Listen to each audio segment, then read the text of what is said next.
es la transformación de la persona lo que cuenta. Los ejercicios van en esa línea y la educación va en esa línea. O sea, cómo contribuir a que un niño o una niña que vienen abiertos a todo, ¿no?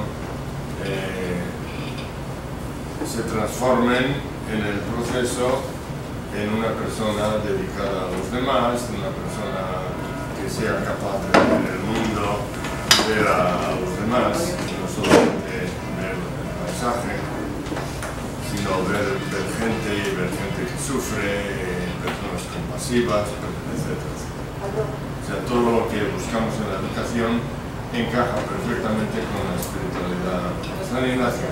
Luego tendremos opciones y luego tendremos problemas y cuestiones. ¿Cuáles son las fronteras dentro de la educación? ¿Cuáles son las fronteras en una sociedad como la sociedad venezolana? Y yo creo, por lo que he visto, que las opciones que se han tomado son las correctas, son las que encajan con la visión que tiene la Compañía de Jesús hoy día, de nuestra misión, de la integración fe y justicia, de la atención particular a los pobres, de todo lo que está diciendo el Papa actual se está haciendo.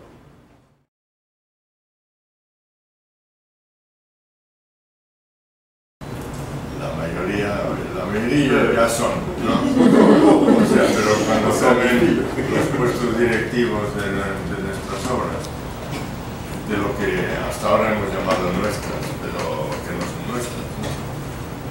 Y yo creo que el problema no es problema, sino simplemente es un discernimiento nuevo que la Iglesia entera está haciendo sobre cuál es nuestra misión y quiénes son los agentes de esta misión.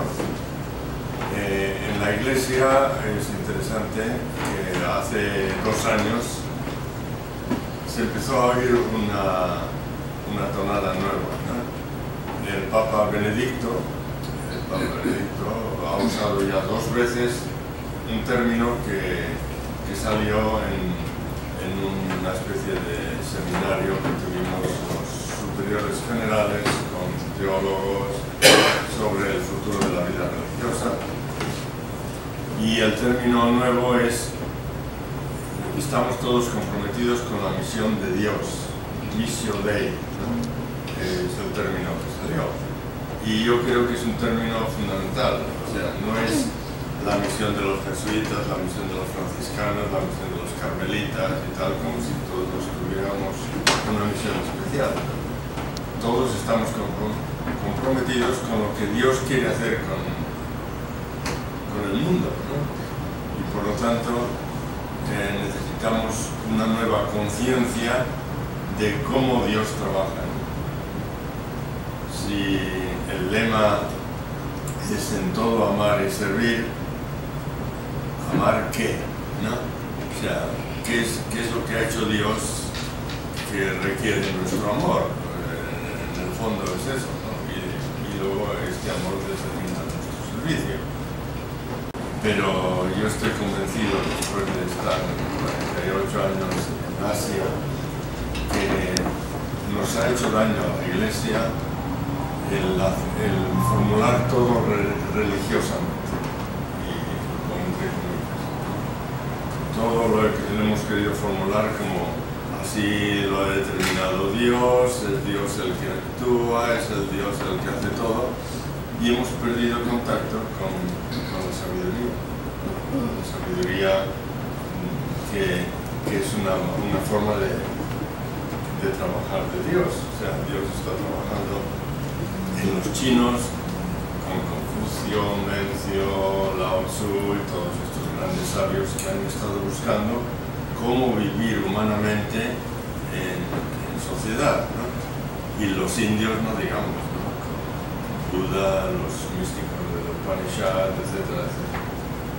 Y en nuestra tradición tenemos Sócrates, Platón, Aristóteles, y toda una línea de búsqueda. Y yo creo que eso tendría que ser lo típico. si partimos de que en el último término estamos hablando del misterio, y el mismo San Agustín dice, si lo entiendes ya no es Dios, eso que entiendes ya no es Dios, ¿no? Eso es radicalísimo, ¿no? O sea, pero no sacamos las consecuencias, ¿verdad? Y entonces hemos querido formular todo como si tuviéramos el desayuno con Dios todas las mañanas, ¿no? Hablamos de Dios como si le conociéramos hasta los detalles. Y resulta que Dios es el misterio profundo, el misterio de los misterios. A veces cuando me preguntan yo les digo, hay algo en el que el cristianismo y el budismo se parecen. Inmediatamente nos separamos, ¿no? Los dos, budistas y cristianos, dicen Dios es el misterio de los misterios. Por eso los budistas no hablan de Dios, porque es que no se puede hablar de Dios, que Dios es tan misterio que no hay palabra humana que pueda expresarlo. Y después de decir Dios es un misterio, el budista se calla y el cristiano escribe 800 páginas sobre Dios. Un libro así de verdad. Einführung in das introducción al concepto de Dios, y escribimos 500 páginas. O sea, nos ha faltado un poco el respeto al misterio de la persona también, y esto ha condicionado la apertura a los demás. Yo creo que el Islam está ahora debatiéndose con eso. Nosotros nos debatimos hace 800 años, pero seguimos un poco víctimas de eso. Son los místicos, Francisco de Asís, Santo Domingo, San Ignacio, Santa Teresa, que se han salido de ese flujo cultural, digamos, y han sabido mirar al mundo de otra manera. Y eso es lo que San Ignacio se da cuenta, que estaban mirando las cosas de una manera totalmente limitada y que tenía que abrirse a un mundo que le transforma, y ha querido comunicarnos cómo se hace eso, lo cual se lo agradecemos inmensamente, porque ha hecho posible, pero otra vez nuestra tentación es entender eso dentro de un sistema. Y en el momento que ponemos un sistema a Dios, ya le empezamos a cortar las alas. Porque Dios no entra en ningún sistema, rompe todos los sistemas. Y yo creo que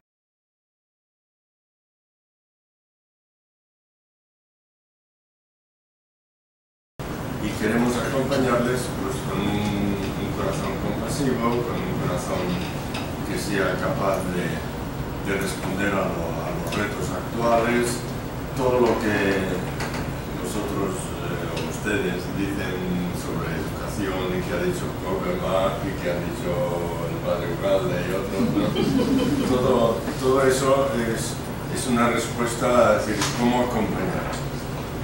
El cómo es muy importante, ¿no? Y si me permiten un inciso, Jesús dice: yo soy el camino, la verdad y la vida, ¿no? Las espiritualidades asiáticas son casi todas del camino. El Tao es el camino, el Judo es el camino de los débiles, el Shinto es el camino de los dioses, etc. Incluso en las palabras está el camino. Y todas las espiritualidades, el yoga es cómo encontrar el equilibrio, el Zen te ayuda a cómo concentrarme, cómo despegarme de las cosas para tener libertad interior, y todo el proceso espiritual es cómo. Y esto es una pregunta que nos hemos encontrado todos los sacerdotes en Japón, que la gente quiere saber, no basta con decirles hay que ser así, sino enseguida te preguntan ¿y cómo hago para ser así? Y decía Hamao, el obispo, que las espiritualidades son del camino, pero los misioneros han venido hablando de la verdad. todos los misioneros muy deseosos de enseñar y decir esto es la verdad, esto es verdad, esto es verdad, y probarlo y tal. Dice, y claro, la evangelización no ha funcionado. No nos hemos encontrado, unos pocos, ¿no? Y ahora que estoy viajando me encuentro que en Asia hay mucho de camino. Europa y Estados Unidos quizá es la verdad, es la búsqueda de la verdad, de cómo definir la verdad. Basta con leer un libro alemán para ver que esa es la gran preocupación, ¿no? Y la preocupación de Ratzinger, del Papa Benedicto, era la verdad, ¿no? Pero Benedicto se dio cuenta que la verdad es el amor, o sea, que no hay una separación, ¿no? Y Latinoamérica y África es la vida. Y hay una serie de valores y de relaciones que en Europa se están perdiendo, pero que se siguen manteniendo con gran fuerza en África y en Latinoamérica, que son relaciones de familia, los ancianos, los niños, la sabiduría popular que el Papa está rebosando, ¿no? O sea que este encuentro con la sabiduría popular, que la gente tiene algo que comunicar y algo que ha vivido y que ha experimentado y que ha sufrido, eso yo creo que es muy importante y es importante también para nuestro. Entonces, ¿qué pasará en el futuro con el colegio cuando los dirigentes sean laicos? Pues que esa sabiduría será normal, ¿no? O sea, yo lo veo muy positivo, sabiendo que no va a ser fácil. Y no va a ser fácil porque la primera tendencia nuestra es limitada. Y entonces buscamos una persona, con frecuencia extraordinaria, una persona que pueda ser director o directora del colegio. Y la encontramos, porque hoy día el laicado está mucho más educado, muy bien preparado, tiene ideas y una motivación muy alta, ¿no?, para dedicarse a la educación, en contraste con el hecho de que las profesiones vocacionales, doctor, profesor, enfermera y tal, están cayendo, porque ahora se está haciendo todo salario, todo va al salario. Y entonces, profesiones que son vocacionales, el doctor que a medianoche va a visitar a un enfermo, eso está cayendo rápidamente.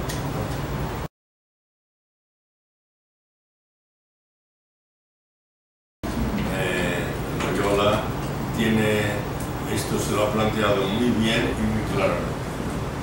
O sea, el proceso de cambiar responsabilidades al laicado es un proceso positivo, no hay la menor duda. O sea, con el laicado nosotros podemos seguir soñando y podemos seguir creando y podemos seguir pensando en cosas nuevas. Si no tenemos colaboradores, tenemos que empezar a pensar qué comunidades cerramos, dónde podemos llegar, y nos volvemos hacia adentro, ¿no? Y sin embargo nuestra vocación es hacia afuera. Y por eso, gracias a vosotros, creo que, o gracias a ustedes, podemos seguir soñando y pensando y respondiendo a nuevos retos, etc. O sea que yo creo que es un proceso sumamente positivo, pero hay que cuidar la identidad. La identidad de nuestras instituciones es ahora un tema prioritario dentro de la Iglesia. Yo lo veo no solamente por los programas que se están realizando, como aquí en Venezuela o en Estados Unidos o en otros países, sino también por la preocupación del Vaticano. O sea, y para mantener la identidad, lo mejor, yo creo que la fórmula de la provincia de Loyola es magnífica, es crear comunidades apostólicas dentro de nuestras instituciones. O sea, que no trabajemos cada uno por su cuenta, sino que formemos verdaderamente un equipo con una visión clara, una visión apostólica, una visión de entrega, una visión de crecimiento, de transformación, que tiene efectos sociales, evidentemente, y por eso muchos programas que existen hoy día son de contacto con un barrio, con el otro barrio. Esto va creando una conciencia nueva, ¿no? Y eso es lo que queremos que sea el producto de esta comunidad apostólica. Y para que sea una comunidad apostólica profunda, tiene que haber programas de formación muy serios. Esto tiene que ser libres. No se puede forzar a nadie a tener una visión particular y, por ejemplo, en Japón el 80% de nuestros profesores son no cristianos. O sea que hay que ofrecer posibilidades. Esto en inglés le llaman empowering, ¿no? Es dar poder, la formación. Lo que hacemos con los niños es lo mismo, ¿no? Es la información y la formación que les damos y la capacidad mental que les damos es poder que les damos para que puedan enfrentarse y contribuir a una sociedad. Eso lo tenemos que hacer con nuestros colaboradores. Y para eso se abren todas las posiciones. Todas las posiciones están abiertas. Por lo tanto, lo importante es combinar bien, encontrar una armonía bien estructurada de comunidad, visión y formación. Visión para la identidad, comunidad para el trabajo en equipo y formación para dar profundidad a todo el proceso. En la provincia de Loyola hicieron una encuesta con los mismos que estaban tomando los cursos, con los mismos profesores, y todos insistieron que una condición para que esto funcione es que todos estén dispuestos a crear comunidad. O sea, la comunidad en sentido de equipo lo consideraban todos como una clave para poder trabajar. Y yo creo que eso encaja también con la visión que tenemos ahora nosotros, ¿no? En la última coordinación general se puso como, se podría usar como eslogan, pero se puso como un moto que hay que buscar, es la comunidad como misión, no solamente comunidad para la misión o comunidad para la dispersión, como decían algunos, ¿no? El padre Colbenbach nunca le ha gustado y yo creo que es peligroso, ¿no? Hay dispersión, evidentemente, porque la misión exige, pero es comunidad para la misión y últimamente como misión. O sea, si no formamos comunidad, ¿cómo vamos a inspirar a un mundo multicultural donde hay tanta mezcla de visiones, de culturas, de posiciones y tal? Para ello, la única manera de inspirar es que nosotros seamos capaces de ir más allá de nuestro propio querer e interés, como diría San Ignacio, para participar con los demás en la creación de un mundo nuevo, ¿no?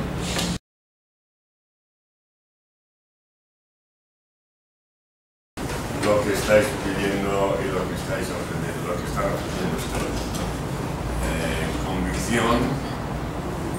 Convicción, corazón, parte como que todo empieza por C, ¿no? El padre Colbenbach habló de 4 Cs, ¿no?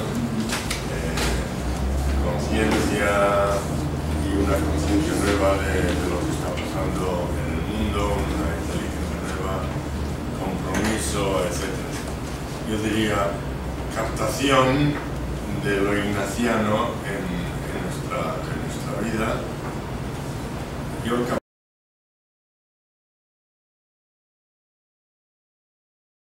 Ayer en Maracaibo hablamos de eso.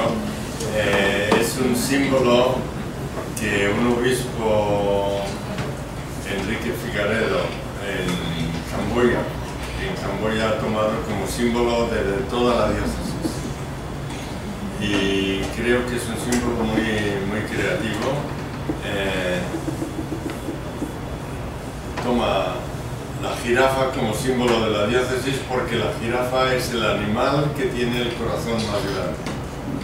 El corazón de la jirafa pesa 4 o 5 kilos, 4,5 kilos o 5, ¿no? Porque tienen que enviar sangre a la cabeza, ¿no? Y por lo tanto es un corazón grande, y luego tiene la visión más alta que se puede pensar, ¿no? O sea, es un animal de gran visión y gran corazón. O sea, ese sería un símbolo para los educandos. Y ayer les pregunté, yo en Gonzaga, ¿queréis ser jirafas? Y todos contestaron sí.